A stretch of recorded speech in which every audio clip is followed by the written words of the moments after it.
সময়টা 2000 সালের অক্টোবর মাস। পাকিস্তানে একটা সাধারণ খুনের মামলার তদন্ত চলছিল। সেই তদন্তের সূত্রে কালোবাজারের অন্থিসন্ধি খাটতে গিয়ে পুলিশের হাতে আসে একটা মমি। হ্যাঁ, ঠিক শুনছেন, মমি। পৃথিবীর আশ্চর্যতম আবিষ্কারগুলোর মধ্যে একটা মমি। আর সেটা নীলনদের তীরে মিশরে নয়, সেটা হাতে আসে পাকিস্তান থেকে। এই ঘটনা নাড়িয়ে দিয়েছিল ইরান, আফগানিস্তান থেকে শুরু করে আমেরিকার মতো দেশকে।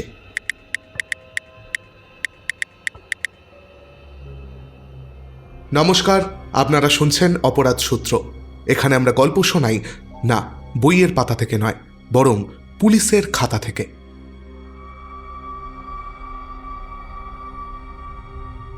বেশ কয়েকদিন ধরে আপনাদের আমরা দেশি অপরাধের গল্প শোনাচ্ছিলাম।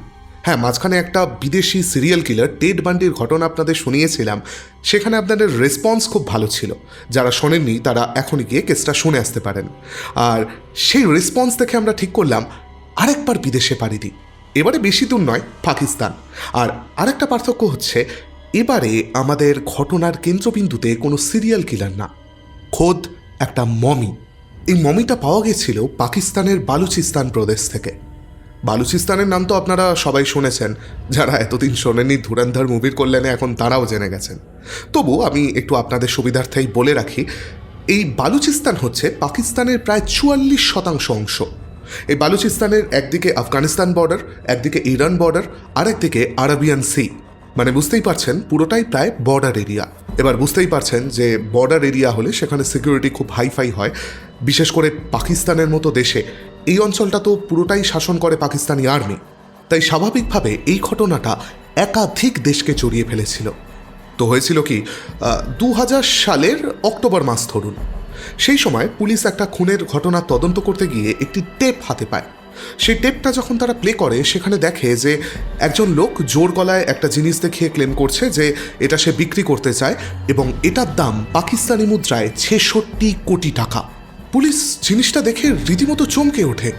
তারা দেখেই বুঝতে পারে যে সেটা একটা মমি। সাথে সাথে ভিডিওর ওই লোকটার খোঁজ করতে শুরু করে পুলিশ। তাকে খুঁজে বার করতেও দেরি হয়নি।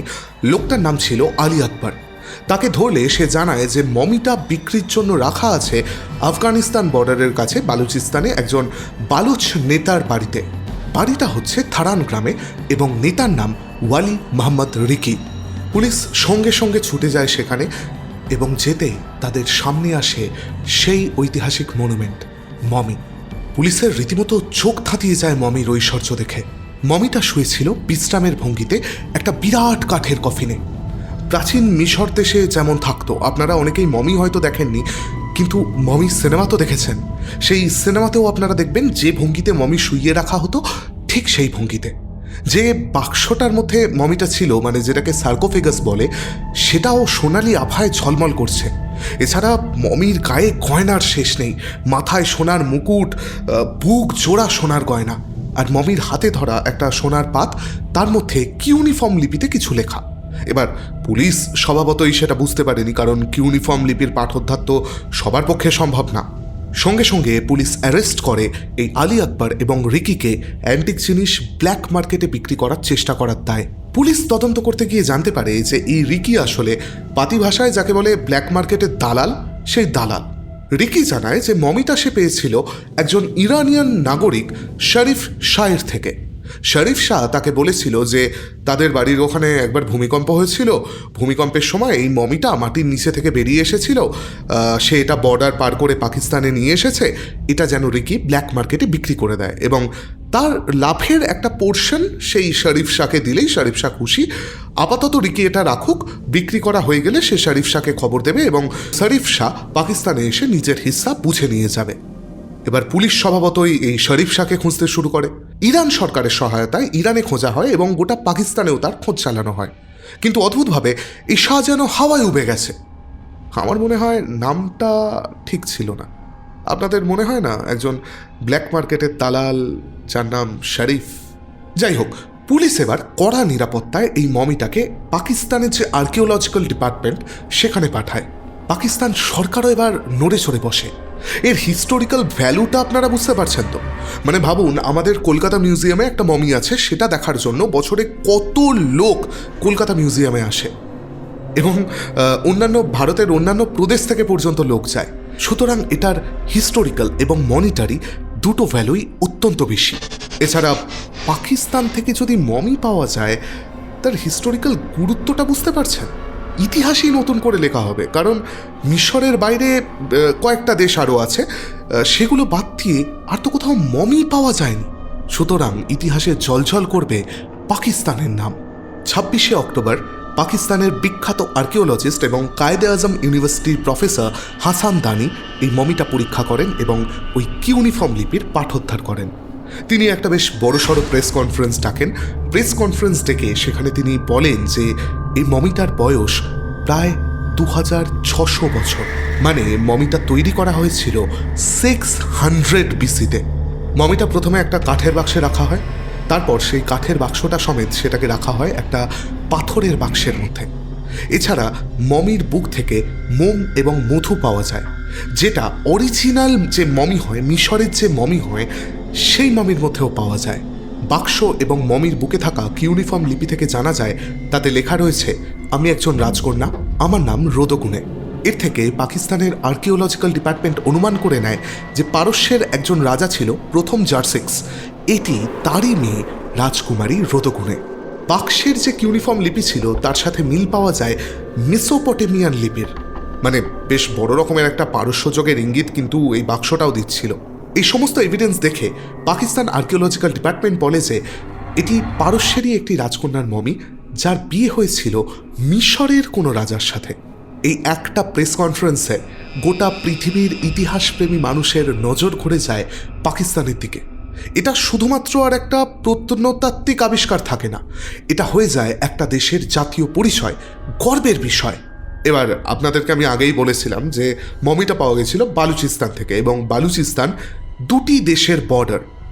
এই দেশগুলো নিজেদের দাবি জানাতে শুরু করে মমিগুলোর ওপর।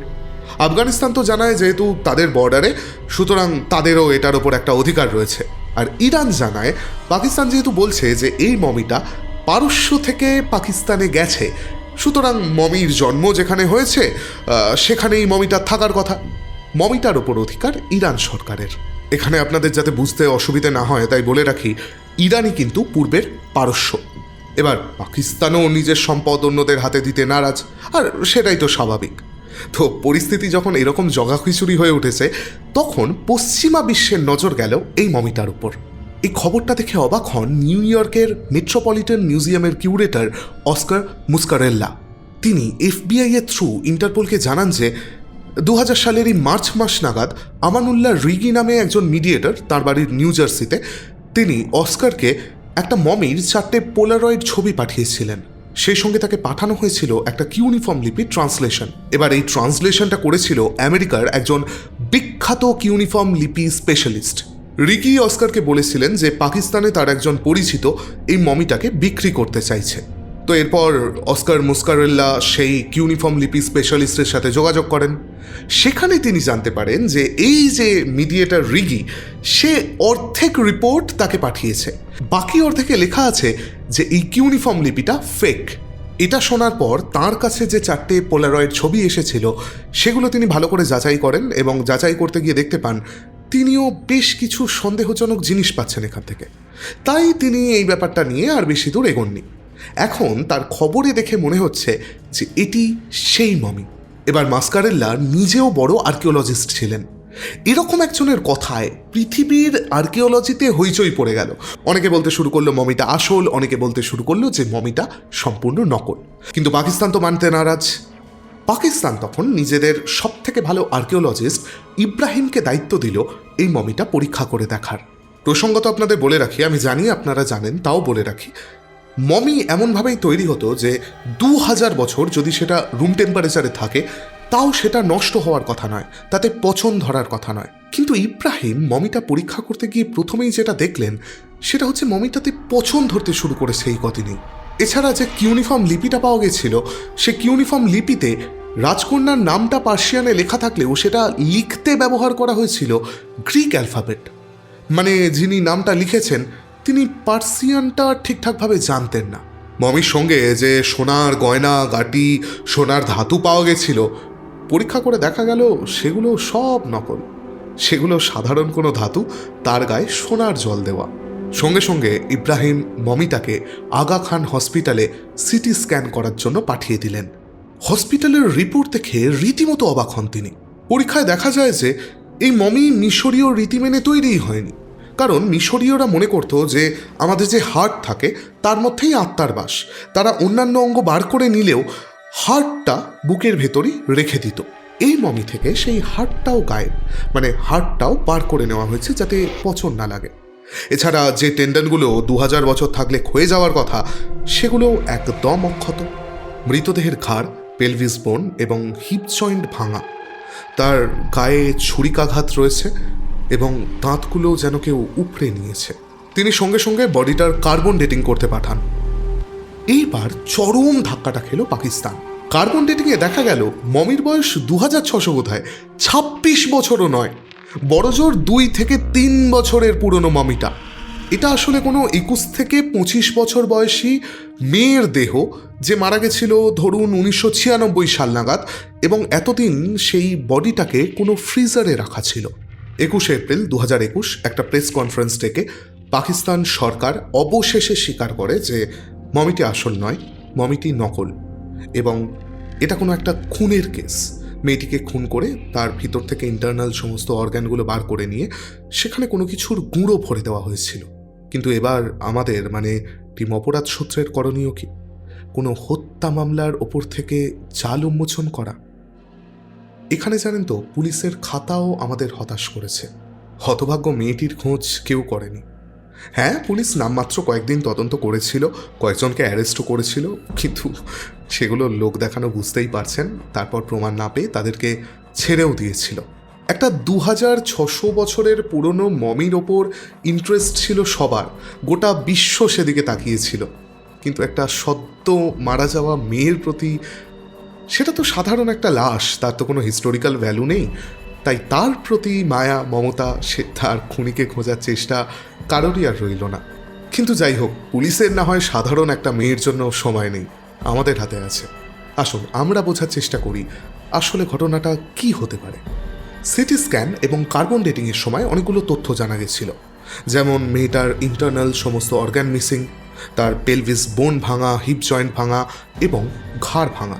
এগুলো জুড়লে আমরা ধারণা করতে পারি কোনো অর্গান ট্রাফিকিং দল এই খুনের সাথে যুক্ত।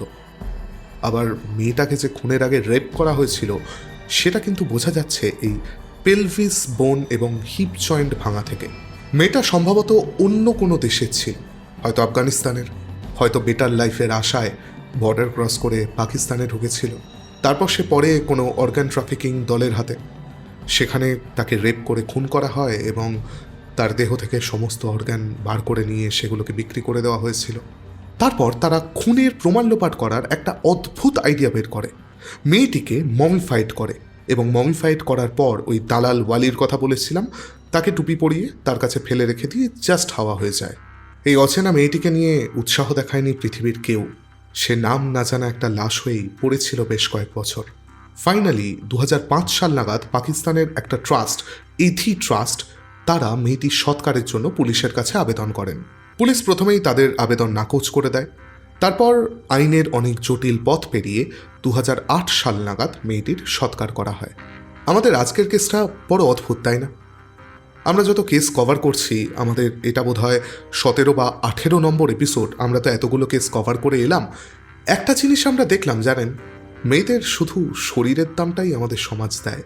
এখনও আমাদের সমাজ এতটা আধুনিক হয়নি যে একটা মেয়ের মনের দাম দেবে। যাই হোক, আমাদের আজকের এপিসোড আপনাদের কেমন লাগলো আপনারা আমাকে জানাতে পারেন। এই কেসটা শুনে আমরা শেষে যে সম্ভাব্য সমাধান দিলাম সেটা আপনাদের পছন্দ হলো নাকি আপনাদের মতে অন্য কিছু ঘটেছিল, সেটাও আমাদের জানাতে পারেন কমেন্ট করে। আমাদের চ্যানেলটা যদি আপনাদের ভালো লাগে, চ্যানেলটা সাবস্ক্রাইব করবেন। অনেক ধন্যবাদ।